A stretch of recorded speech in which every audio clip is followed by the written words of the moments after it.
There is a monastery at Daphne outside Athens, Greece, with a mosaic of Christ Pentocrator set into the dome. It has been looking down on people for 900 years. If you stand beneath it and look carefully, you notice something that most visitors miss.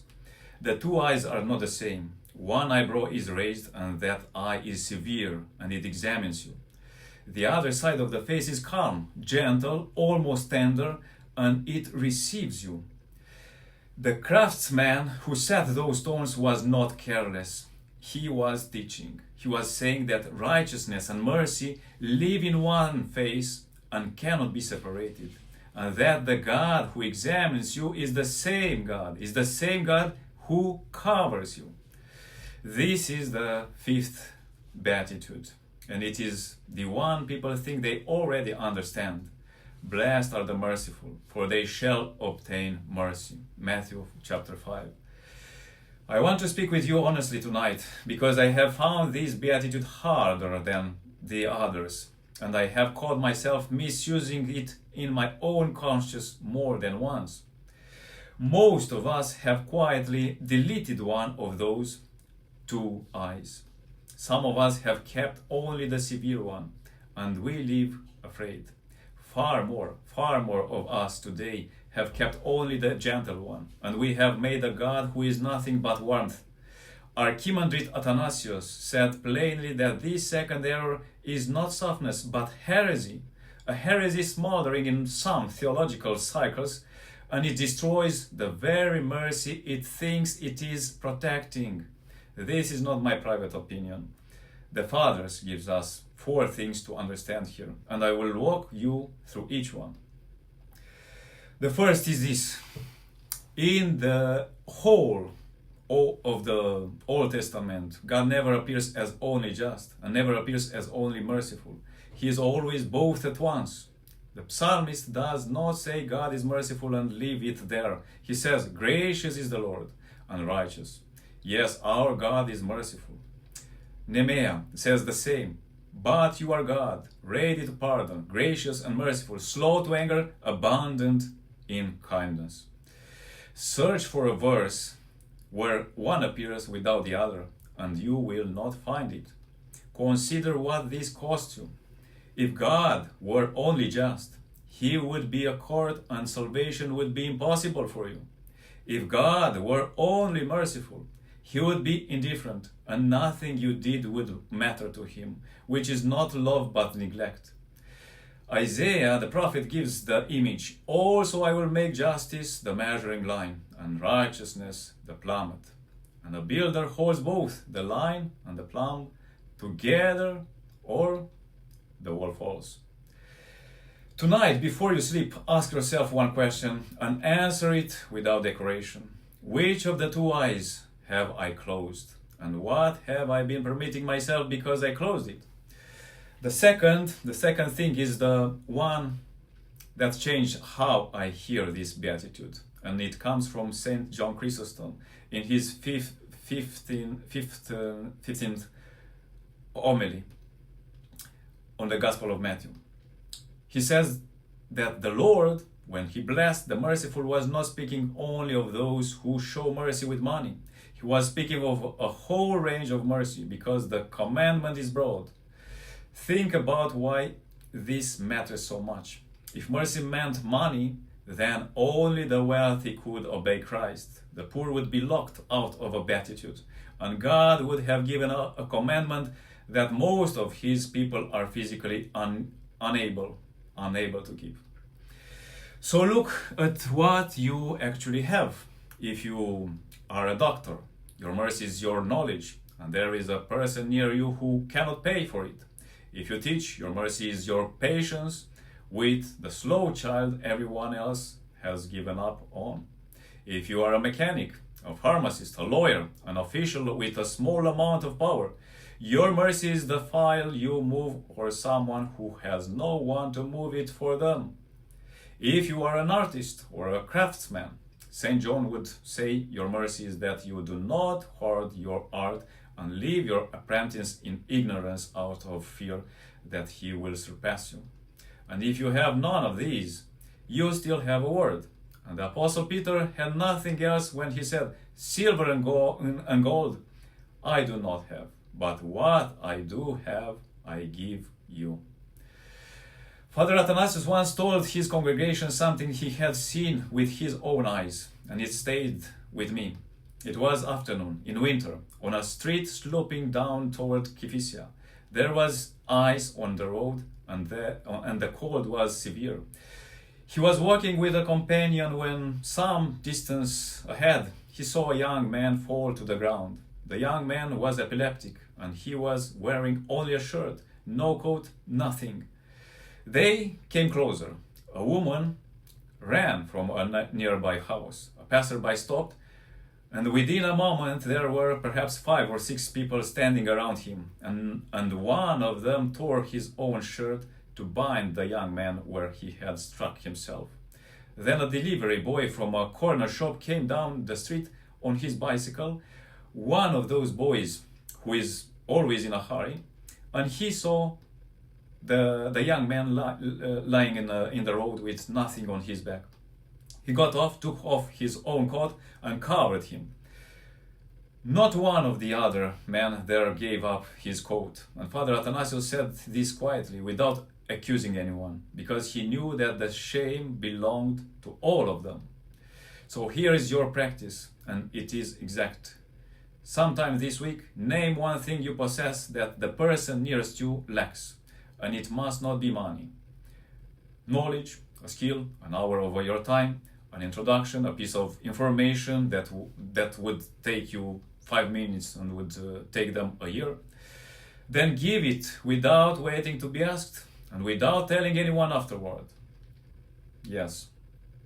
So if you carry something heavier than this, if there is a person you know you must be merciful toward and you find that you simply cannot, that is not a failure of information, and no video will resolve it. So you may speak with me privately, and the link to book a conversation is below. Then come back, because there are 2 more things to say. The third thing is that the mercy you give is always measured against the mercy you have already received. And this is why the Lord speaks so severely about it. In the parable, a servant is forgiven 10,000 talents, an amount no man could repay in 100 lifetimes. And he walks out and seizes a fellow servant for 100 denarii. The master's words are terrible. "You wicked servant, I forgave you all that debt because you begged me. Should you not also have had compassion on your fellow servant, just as I had pity on you?" Matthew 18. So notice that the sin is not cruelty in general. It is cruelty by a man who has just been treated with mercy. St. John Chrysostom says something at this point that should make all of us quieter. The merciful receive mercy from men, but they also receive the mercy of God. And these two are not equal. Human mercy is a coin. Divine mercy is the covering of a life. So when you refuse someone a small thing, you are not making a small refusal. You are trading an ocean for a cup and calling it a fair exchange.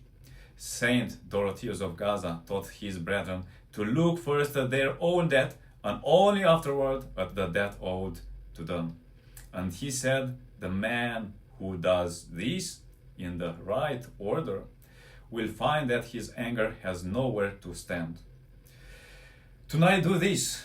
Bring to mind one person who owes you something, an apology, a sum, an explanation you have been waiting years to receive.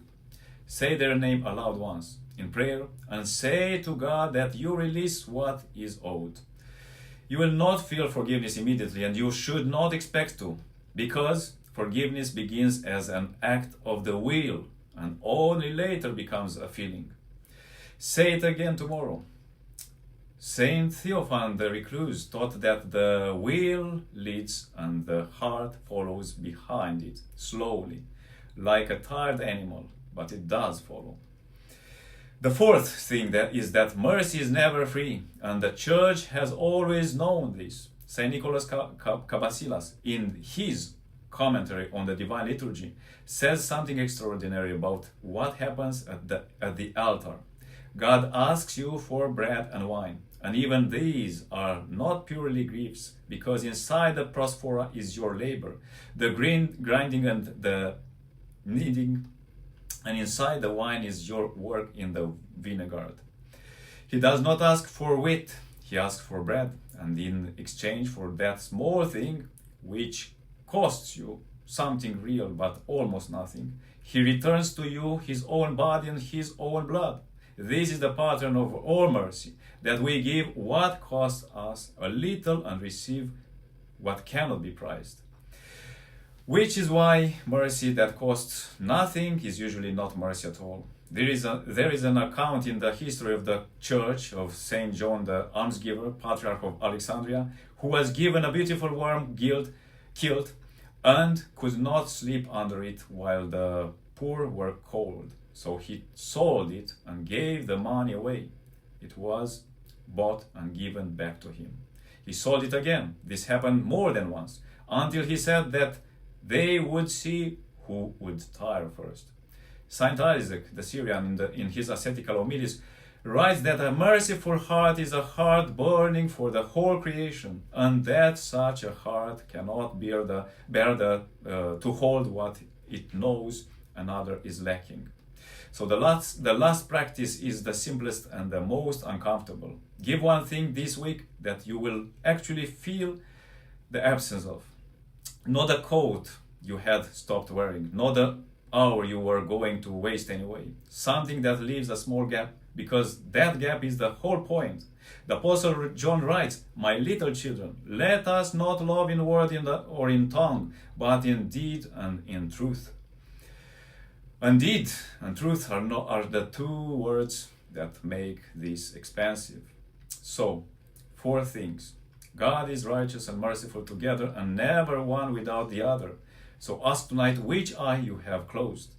Mercy is far wider than money. So find the one thing you have that your neighbor lacks and give it unasked. Your mercy is measured against the mercy already shown to you. So release one debt aloud in prayer and repeat it tomorrow. And mercy cost, so give one thing this week whose absence you will notice.